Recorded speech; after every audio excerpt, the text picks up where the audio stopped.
Assalamualaikum warahmatullahi wabarakatuh.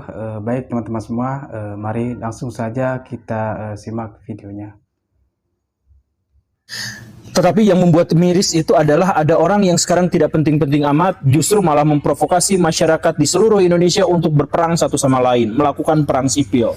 Kemarin Baraya misalkan cek ya, kan Pak Habib Rizik itu punya acara tahunan di Indonesia, Hari Ahok Nasional setiap bulan Desember, dan karena itu ya saya menyarankan Pak Habib Rizik untuk rehat saja, untuk beristirahat dengan tenang di kampungnya dan sudah tidak usah lagi memprovokasi masyarakat. Karena sekarang jualan Habib sudah tidak lagi laku. Saya mohon maaf ya Pak Habib ya. Ketika misalkan Islam dijelek-jelekan menggunakan cuplikan-cuplikan videonya, beliau bungkam. Ketika Indonesia sekarang dirundung oleh berbagai aksi massa, beliau bungkam, beliau diam. Ketika banyak intervensi asing dan sebagainya, beliau bungkam, beliau diam. Tapi bagian ada dari kelompoknya yang diserang, itu marahnya luar biasa sampai mengeluarkan maklumat. Baik, Bung Alfian, mudah-mudahan dalam waktu dekat akan segera dirilis channel baru Bung Alfian yang kita khusus ya Bung Alfian membahas pembelaan terhadap saudara-saudara kita di Palestina, juga hal-hal lain yang sensitif lah kira-kira. Nah Bung Alfian, kita mengutip dari videonya Guru Gembul Bung Alfian. Jadi Guru Gembul itu banyak merespon ya. Ada satu video dia yang terakhir itu dia memframing bahwa sudah mati pengaruhnya Habib Rizik Bung Alfian. Nah ini menurut saya upaya yang terus digaungkan. Jadi Bung Alfian, saya menyimak videonya, dia memposisikan seolah-olah ada di tengah, tapi tetap melihat berat sebelah ya. Nah tapi Bung Alfian, langsung saja kita perlu membedah apa saja sih yang disampaikan oleh Guru Gembul. Nah dia memulai dengan kalimat, dia menyebut Habib Rizik itu orang yang tidak penting-penting amat, mengajak perang sesama saudara. Nah ini Bung Alfian, jadi Guru Gembul ini mengajak kita untuk keluar dari konteks. Jadi seolah-olah Habib Rizik itu mengajak perang saudara. Ya, jadi kalau kata Guru Gembul, Habib Rizik ini melanggar syariat karena mengajak perang saudara. Jadi dia tidak memahami konteks yang sedang Habib Rizik sampaikan, Bung Alfian. Nah, yang kemudian yang kedua, dia menyebut apapun yang disampaikan oleh Habib Rizik itu sebagai provokasi. Jadi tidak melihat sebab akibatnya, Bung Alfian. Kemudian kan yang waktu Bung Alfian hadir di Bukber bersama FPI, itu kan Habib Rizik menyampaikan perlu melawan gerombolan monyet. Nah, jadi Guru Gembul itu berkutat di kata monyetnya saja. Lah monyet kan nggak bisa disalahin ya, monyet kan nggak bisa kena hukum. Jadi kesannya hal ini ujungnya hanya mengkerdilkan orang-orang yang melakukan amar ma'ruf nahi mungkar. Nah itu saya melihat ujungnya hanya di situ, Bung Alfian. Sesi awal ini saya melihat yang diuber-uber hanya habaib nih, Bung Alfian. Tapi tidak menguber-uber, mohon maaf, gus-gus yang melenceng, gus-gus yang salah. Untuk respon awalnya silakan, Bang. Saya melihat apa yang sedang kita mulai bicarakan ini dengan satu pandangan yang termuat dalam satu paket, ya, paket pembahasan konten yang membahas tentang. Saya mau menyimpulkan pertama adalah pola-pola delegitimasi ulama, itu yang saya baca. Yang kedua. Karena saya hadir pada acara buka puasa bersama di kantor FPI, kantor Front Pembela Islam, saya mencoba ingin mengajak para masyarakat, itu adalah bentuk katakanlah jawaban daripada ucapan yang sebetulnya lebih mengarah kepada penistaan sosok ulama yang punya peran yang sangat luas pada masa-masa dakwah tersebut dilakukan oleh guru tua yang ada di Indonesia Timur. Jadi ucapan monyet itu justru keluar dari orang yang tidak ada angin, tidak ada hujan, lalu dia menyerang dengan sebutan itu.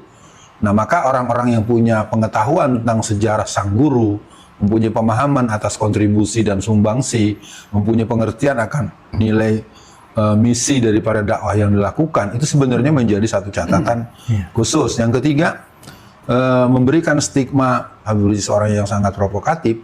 Saya mengenal beliau mungkin mendekati angka 40 tahunan. Kalau saya ikuti, beliau itu sangat luas literaturnya. Jadi ucapan-ucapan yang disampaikan itu sebetulnya berangkat daripada pemahaman yang mendalam tentang sebuah persoalan yang kemudian beliau jawab sebagai bentuk apple to apple. Saya ingin mengatakan begitu, tetapi ya mungkin itulah yang terjadi bahwa akhirnya terkesan beliau tuh disebut begitu untuk orang memberikan pengalihan bahwa ada hal yang tidak perlu diikuti. Iya. Nah, kemudian dengan kalimat-kalimat gerombolan monyet segala macam yang kemudian dipahamkan sebagai sebuah nilai kerendahan budaya atau pandangan-pandangan yang keliru, menurut saya ya sekali lagi siapapun ya saya mengajak mari melihat itu adalah bentuk tesis antitesis. Jadi ketika ada sesuatu pernyataan yang dimunculkan, ini merupakan sebuah respon daripada pernyataan yang mendahuluinya. Iya. Nah, kondisi inilah yang menurut saya buat para pemirsa, pentingnya saya dengan Bung Kameramen mencoba menanggapi ini dan mari kita melihat kenapa kita saling merendahkan sebagai anak bangsa, kenapa kita saling mengecilkan, padahal sesungguhnya sedang berjalan dan pengusulan pada guru tua itu sebagai calon pahlawan itu bukan usulan dari orang-orang di tingkat masyarakat umum, itu usulan dari pemerintah yang ada di daerah tersebut. Jadi usulan resmi dari pemerintah, dari Pemda atau Pemprov atau Pemkot atau Pemkap yang sebenarnya ini sedang diproses dan menurut saya mari digunakan saja mekanisme yang selama ini dipakai. Ada apa untuk menghalang-halangi ini dengan kalimat-kalimat yang sesungguhnya kata monyet itu dikeluarkan langsung dari mulutnya Fuad Pleret. Yeah. Dia yang mengeluarkan kata-kata itu. Nah, lalu apa hubungannya Fuad Pleret dengan orang yang kemudian lalu mengarah dengan model legitimasi ulama dan menyudutkan Habib Rizik dengan pandangan seperti itu silakan dicerna oleh para pemirsa. Baik, Bu Alfian, saya yang mengamati kasus nasab ini ya, saya tidak melihat Habib Rizik itu hanya seorang Habib Rizik sendiri, Bu Alfian. Saya melihat justru ini yang diserang adalah tokoh-tokoh atau ulama-ulama atau aktivis-aktivis atau pejuang-pejuang lah ya, atau bisa kita bilang para orang tua lah ya, yang sedang melawan atau sedang melakukan nahi mungkar, Bu Alfian. Jadi si guru gombol ini dia menggunakan cara yang menurut saya sedikit pintar tanda kutip, Bu Alfian, dengan cara ngenyek. Ya kan tadi awal dia sampaikan di saat di saat Indonesia ada Indonesia gelap, gini, dia mengawali dengan itu, Bu Alfian. Kemudian dia sampaikan, orang yang tidak penting-penting amat justru mengajak perang sesama saudara. Oh, ini framing jahanam menurut saya, Bu Alfian. Tetapi yang membuat miris itu adalah ada orang yang sekarang tidak penting-penting amat, justru malah memprovokasi masyarakat di seluruh Indonesia untuk berperang satu sama lain, melakukan perang sipil. Ini jahat, Bu Alfian. Nah, makanya saya coba bacakan lagi yang beberapa hal yang saya simpulkan, Bu Alfian, atau saya kutip lah ya dari ucapannya. Jadi dia menyebut aksi 212 itu disebut Hari Ahok Nasional. Nah, ini upaya mengkerdilkan, Bu Alfian. Kemarin Baraya misalkan cek ya, kan Pak Habib Rizik itu punya acara tahunan di Indonesia, Hari Ahok Nasional setiap bulan Desember. Kemudian ada lagi, udahlah Habib Rizik istirahat saja karena jualan Habib sudah tidak laku. Dan karena itu ya saya menyarankan Pak Habib Rizik untuk rehat saja, untuk beristirahat dengan tenang di kampungnya dan sudah tidak usah lagi memprovokasi masyarakat. Karena sekarang jualan Habib sudah tidak lagi laku. Saya mohon maaf ya Pak Habib ya. Ini menurut saya jadi keluar konteks gitu, Bu Alfian. Oke lah, antum ada Habib yang kurang pas, tinggalkan. Ada Gus yang tidak bagus, tinggalkan. Ada kiai yang tidak sesuai syariat, tinggalkan. Kenapa jadi kayaknya semua yang berkaitan dengan orang Arab, mau dia soleh, itu kayak dihajar total, Bu Alfian. Nah, kemudian yang aneh lagi nih, Guru Gumul menyampaikan Habib Rizik dianggap bungkam terhadap banyak masalah yang ada. Jadi Habib Rizik itu dibilang diem aja, Bu Alfian, ketika mahasiswa demo apa. Justru ketika Habib dihina, dia muncul. Nah, ini kalau menurut saya kurang gaul juga nih, Guru Gumul. Kenapa, Bu Alfian? Dari dulu kan Habib Rizik, Bu Alfian, yang minta tempat kemaksiatan ditutup, yang tempat zina ditutup. Kemudian Bu Alfian yang kemarin 100 hari pertama kan Habib Rizik yang ngasih arahan, ada nota yang beliau sampaikan. Nah, jadi seolah-olah orang-orang yang nahi mungkar itu hanya bereaksi ketika dirinya diserang, asobia gitu kalau kata dia, Bu Alfian. Ketika misalkan Islam dijelek-jelekan menggunakan cuplikan-cuplikan videonya, beliau bungkam. Ketika Indonesia sekarang dirundung oleh berbagai aksi massa, beliau bungkam, beliau diam. Ketika banyak intervensi asing dan sebagainya, beliau bungkam, beliau diam. Tapi bagian ada dari kelompoknya yang diserang, itu marahnya luar biasa sampai mengeluarkan maklumat. Nah, mungkin Bu Alfian, agar tidak panjang kalam, untuk akhir sesi kali ini, Bu Alfian, bagaimana, Bu Alfian, akhirnya masyarakat bisa jernih melihat masalah ini? Karena saya tetap yakin dengan yang Bu Alfian sering sampaikan dari dulu, kok kayaknya PKI jadi seneng dengan kondisi kita hari ini, Pak. Silakan.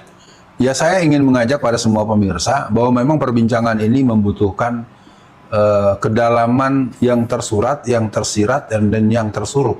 Dan saya menangkap adanya koneksitas gitu ya, antara Fuad Pleret, Guru Gembul. Saya pikir ini sebuah permainan diksi dan narasi yang menurut saya sangat jahat gitu ya, dan saya sepakat dengan pendapat Bung Kameramen.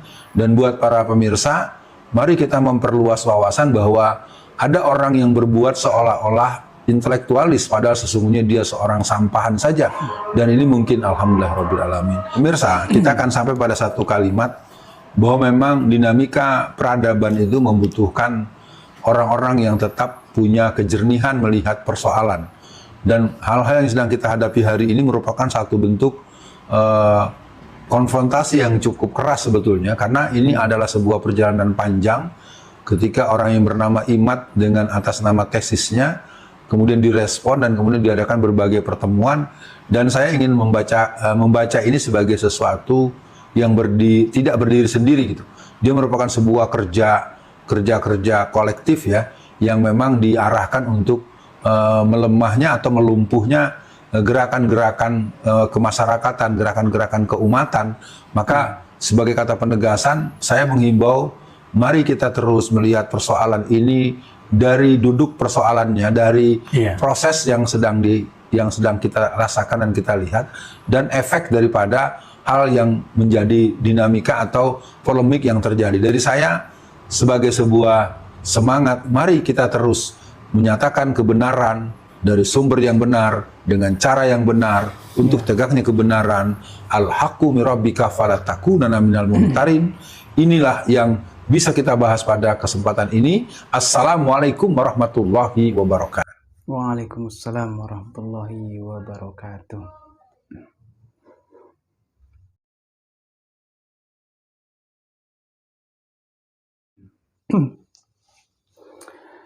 Baik teman-teman semua,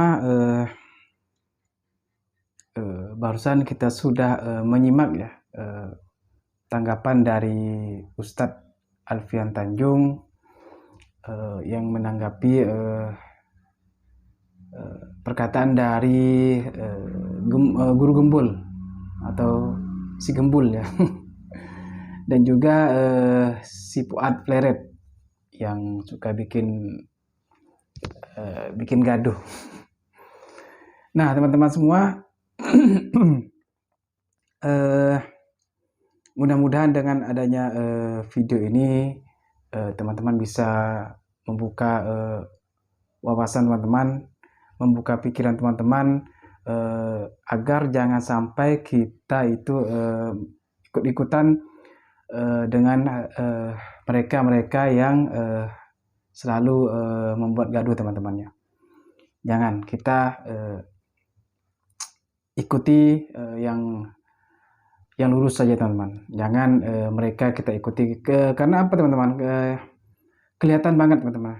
Kelihatan sekali bahwa mereka itu seperti si Imad, ya, si Fuad Pleret, apalagi si Gembul tadi kan. Itu kelihatan apa ya? Kelihatan bahwa mereka itu hanya ingin apa ya? Bisa dibilang hanya ingin mencari masalah teman-temannya. Mungkin teman-teman bisa berpikir lagi lah, untuk apa sih mereka seperti itu kan? Apa ya? Seperti yang Guru Gembul tadi katakan bahwa Habib Rizik itu tidak penting-penting, tidak penting-penting amat. Itu sudah apa ya? Sudah perkataan yang tidak benar teman-teman ya. Kita tahu, semua tahu siapa sih Habib Rizik itu, yang selalu menegakkan amar ma'ruf nahi mungkar. Rekam digitalnya ada. Kita semua pasti tahu teman-temannya. Nah, maka dari itu teman-teman, saya berharap kepada teman-teman jangan ikut-ikutan mereka-mereka yang ingin menjatuhkan ataupun memprovokasi teman-temannya. Jadi seperti itulah teman-teman. Baik teman-teman, mudah-mudahan dengan adanya video barusan video tadi itu bisa memberikan pengetahuan lagi untuk teman-teman semua, agar kita jangan kalau yang awam seperti saya juga jangan ikut-ikutan teman-teman ya. Baik ya teman-teman, mungkin cukup sampai di sini dan saya akhiri. Assalamualaikum warahmatullahi wabarakatuh.